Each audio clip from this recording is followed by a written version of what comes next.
Okay, perfect. So, hi everyone, and a very good evening. I welcome everyone to Community Engagement Summit 2020, which is organized by Empathy for You and YouLead. And we have this amazing cohort of speakers in front of us, and uh, we are in day 3 of Community Engagement Summit, and today's topic for panel discussion is inculcating entrepreneurial culture in India. And we have all the amazing entrepreneurs on board with us today. So I'll just start by introducing myself and telling you something about Community Engagement Summit. So hi everyone, this is Shalmali. I'm the founder of Empathy for You and YouLead. Empathy for You is an organization that works in spreading awareness about mental health and suicide prevention, whereas YouLead is all about leadership, entrepreneurship, innovation, and purpose. And through YouLead, we are trying to bridge the gap between mentors and wannabe entrepreneurs. And Community Engagement Summit is a platform to bring the mental health professionals, to bring the leaders, the artists together at one single floor. And this is for all the young, ambitious people out there who are trying to redefine the meaning of leadership, entrepreneurship. So I welcome you all once again. And without wasting much of time, I just request each one of you to introduce yourselves in brief. Starting with Neha, would you love to go first?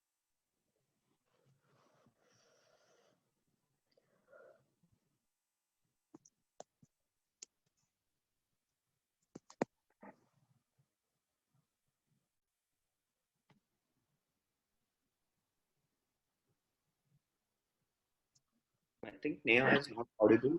Yeah, Yeah, she's yeah. not Even audible. I'm not able to. Not Okay. audible. I don't know.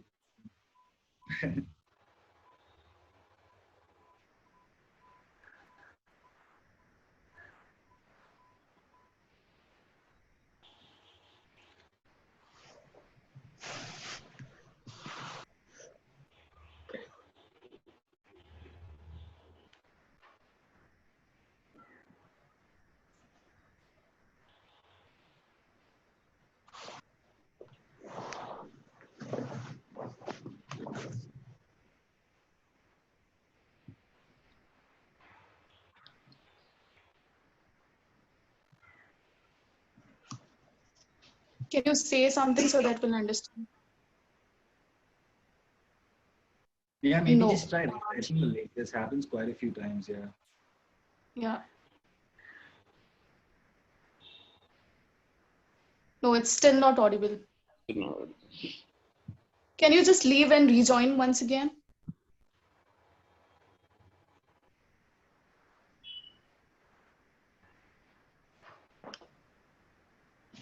Okay, till the Can time you hear she me now? figures out. Yeah, it's fine now. Okay, sorry about that. Okay, I'll go again. Hi everyone, I'm Neha Sabanur. I am the founder of Doyen, which is a platform that helps women in the corporate world reach leadership roles. I also host a podcast called Women Decode STEM, with the goal to highlight the voices of women in STEM careers. STEM is an acronym for science, technology, engineering, and mathematics. I am really passionate about building companies using technology and solving problems. I also mentor founders who are building innovative companies using emerging technologies. Okay, that's pretty much interesting, and we are really glad to have you with us today. And I would I'm love happy. to request Aarti to go next. Hello everybody. Aarti Bajaj is my name. I'm from Australia, Gold Coast, and I'm the founder and CEO of Wild Dreamer Productions. It is a production company that we started in 2017, and it is to create a platform for artists and creatives um, who don't need to have any kind of profile or anything in order to come and give a shot at what they have. Um, so yes, we have done a few theatre productions, both on the Gold Coast in Australia and internationally to New Zealand. And we are slowly going to venture into the screen side of the creative industry. Thank you. Okay, glad to have you today with us. Karthik, would you go next? Thank you, Shamli. So I'm the co-founder and director at paperboy.com. We are a newspaper and magazine aggregator and digital delivery platform where we have partnered with 1,000+ publications from across the country, and we deliver it to the users' devices every morning before the hard copy is even published. So I started my journey when I was in my businesses. Other than that, I also run an investment fund where we invest in SMEs called SSK Capital. I mean, ever since I was a kid, business was the only thing I ever knew. I come from a lineage of business families, and and that's it's my passion to work with so many other young entrepreneurs, just like myself. And we built the whole company bootstrap with no investment, no handouts, and today we're a good team of 20 people working. And I'd love to hear the stories from my other fellow panelists too. Wow, that's pretty inspiring. Thank you so much for being on this panel. Shruti, would you go next? Okay, there are two Shrutis, so I'll just specifically say that. Shruti Thakkar, would you go next? Thank you so much, Amelie. It's an absolute pleasure to be here. And I think it's a fabulous accompaniment of all my fellow entrepreneurs who are here. And I know it's going to be a great session. I am Shruti Thakkar. I am a digital marketing consultant and entrepreneur.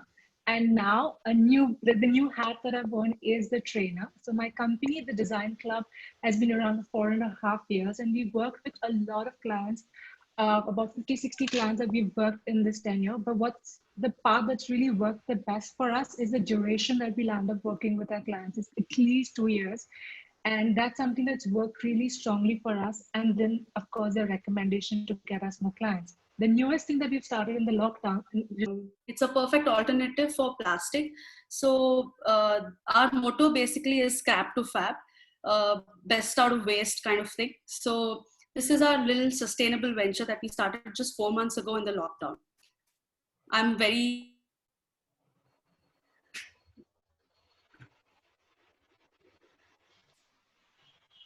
I think she got disconnected. Great to know about, you know, the new idea that you have and that you have started. So that's really nice. And Shruti, I request you to go next. Yes, thank you.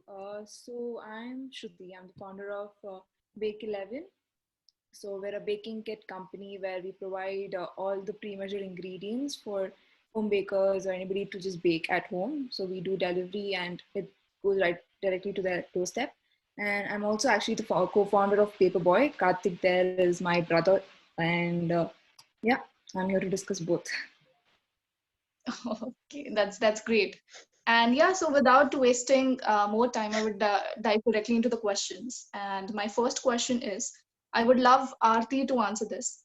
Why do you think there's a need for the growth in, you know, increasing that entrepreneurial culture in India? You know, Shamali, India is one of the youngest countries in the world. I know we are one of the most populated countries, but also one of the youngest countries. And that could be our strength. Just not long ago, I was in one of the MBA masterclasses, and one of the professors said, just a few decades ago, over 1 billion population was, you know, thriving to become a middle class, and today it is. So that is our strength in India. The younger generation is educated, it is aware, you know, the companies like Paperboy and, you know, they're bringing information to, you know, to our screens. Therefore, we have all the information available. We are no more disconnected to the world, and we should use our, you know, our strength, which is our population, the younger population, so that we can be the leaders in the world. And there is quite a lot of stigma still all around the world. I mean, I've been in Australia for past 13.5 years. I mean, you know, you can see the difference. If you're an educated person, you are treated differently. I mean, that is the fact of life. it is important that we bring our ideas outside, and we have a lot to offer to the world, and there's no reason why we can't do it. Yes, that's pretty much true, and I would pass on the same question to Sahan, since we are saying that we have a lot of young people in India, and it was earlier the job culture, like everyone was interested in getting a degree and then finding a job and being there in the 9 to 5 job. But now, since last few years, there has been change in that kind of perspective in the scenario. What do you think about this? Do you also feel that there's still a need for that growth culture, for that culture of increasing the entrepreneurs and building entrepreneurs in India? See, I mean, I completely agree with Aarti, right? We've got such a big population, we've got so many young people. And I think the biggest reason I think it's important is because when you have such a huge country, it's got to self-sustain, right? That's why if you look at Startup India, the primary objective is two things. How can we boost startups in the country? And how can we increase employment at the same time? These two things play a huge role in a country like India. And when you're looking at the cultural demographic of a country like India, or any Asian country, if you look at, just look at it, right? And on a basic level, we finish school and college, we stay with our families, and we don't leave our house when we're 18, right? We don't leave our house when we're 18. So if you look at, I think this cultural shift is one of the biggest reasons Asian countries, it's easy to start a company, right? It's not the cost. It's never the cost, right? What happens is the same person who's, let's say, 18 years or 20 years old in, let's say, Australia or US, or let's say any other Western world, we look at them saying that, okay, after 18, I don't have a choice. I've got to put food on my table. I've got to put, make money to put like a roof over my head. And these things eventually get you pushed into a stigma, right? I got to go get a job because I need to do these things. And then it makes it more difficult to start something. It's not impossible, but it makes it more difficult. In a country like India, what happens is we get to benefit from staying in our homes. And there's so much of free time, energy, resources. Starting a country, if you look at just Startup India, starting a company in the country just takes less than $10,000 if you say legally, right? And you have so much time after school and college, which allows you to do these things. So if you look at the macro picture, I think these are one of the biggest reasons why I always love pushing entrepreneurship in India. And also, if you look at on a macro level, why it should be there, is because it really helps those two fundamental objectives, right? Employment and boosting the people providing that. Yeah, that's pretty much true. And when we talk about, why do we need growth, there are also some factors which are preventing the growth of this culture in India. So I would love to ask this question to Karthik. What do you feel like, what are those factors that are preventing the growth of entrepreneurial culture in India? See, one key thing here is we attach a lot of stigma to failure. We are scared, our parents are scared, we are personally scared, like, what if we fail, and and people want to just take the easier route outside, maybe do a job, get a job, maybe after your 10th grade just take commerce, science, take science, do engineering or MBBS, and just take the safety route. That is one thing. And here the key thing, the kids should be given the freedom to fail. They should understand that it's okay to fail. It's not the end of the world. You can always try again. When you're young, you can always try again. See, when I started Paperboy, I was like in my first year of BBA. I was 18, and my parents, they just told me one thing. It's okay if you fail. Just try something. If you fail at it, it's fine. You can do any other thing, whatever you want.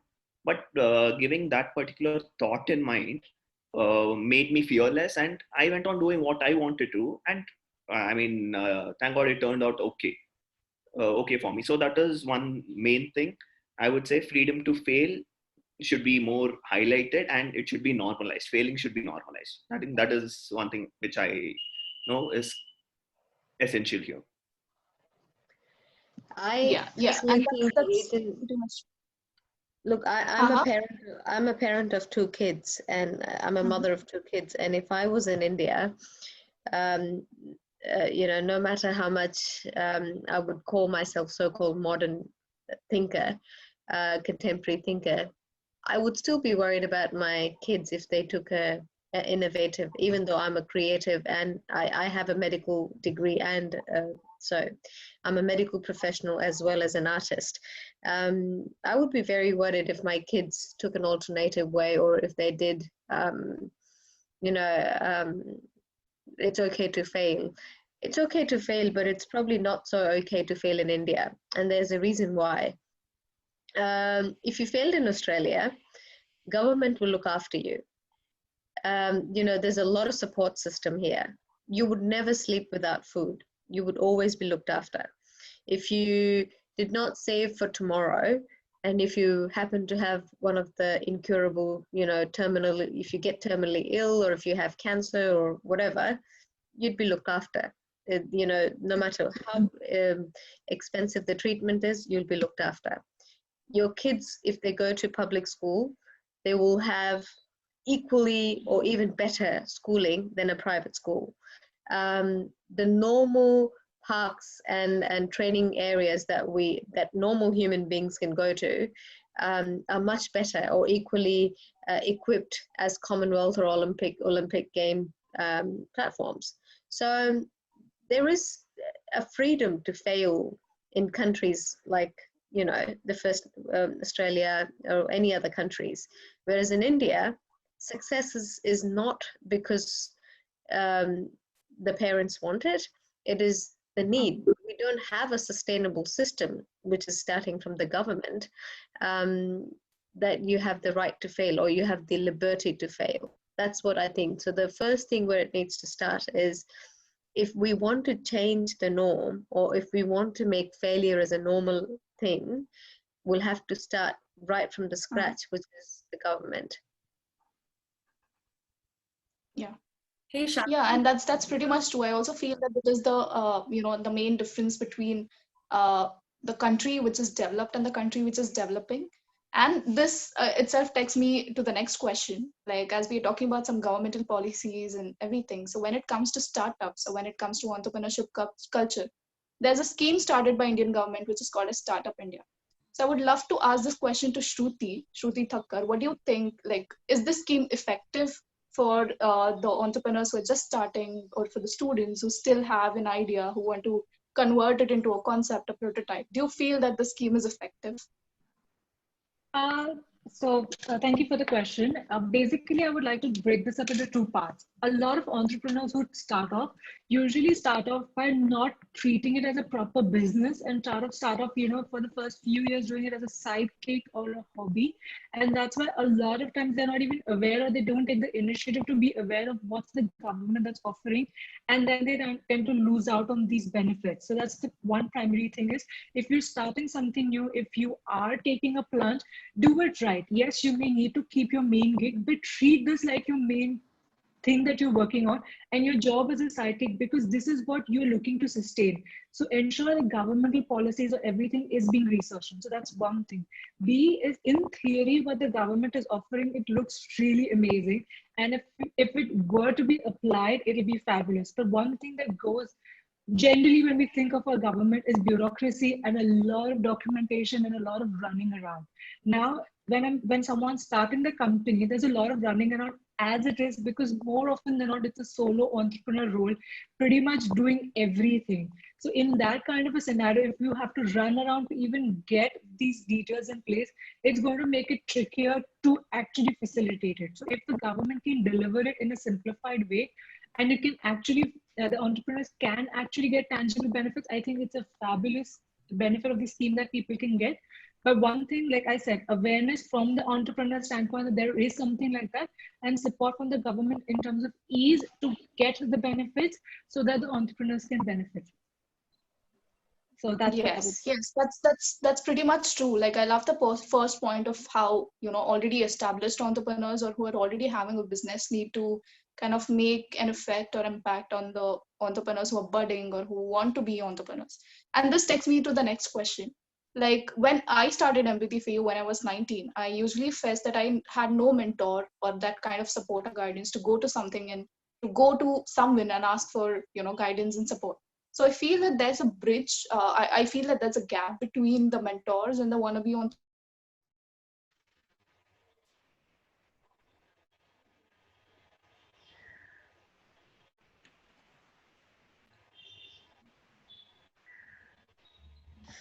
Sharmili, Lose her. I think.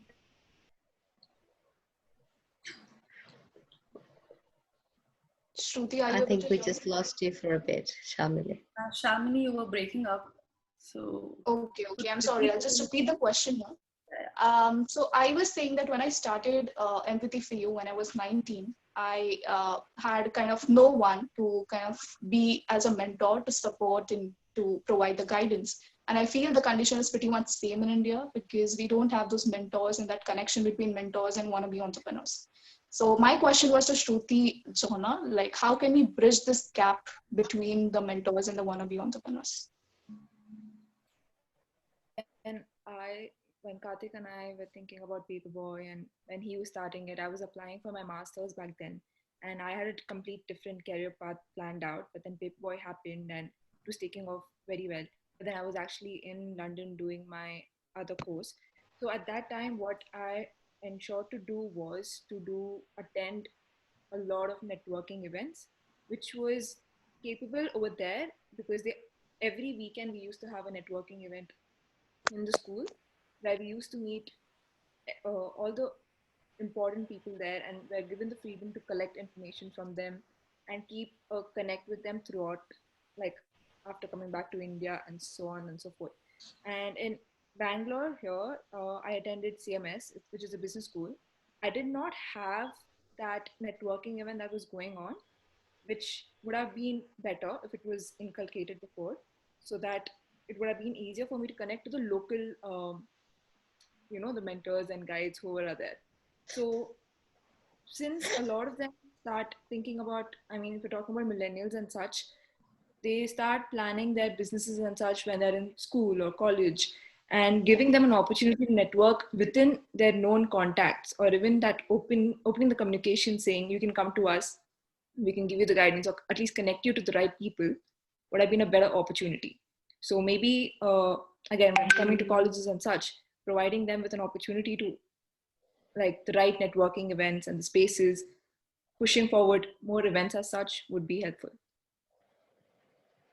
Yeah, that's really true.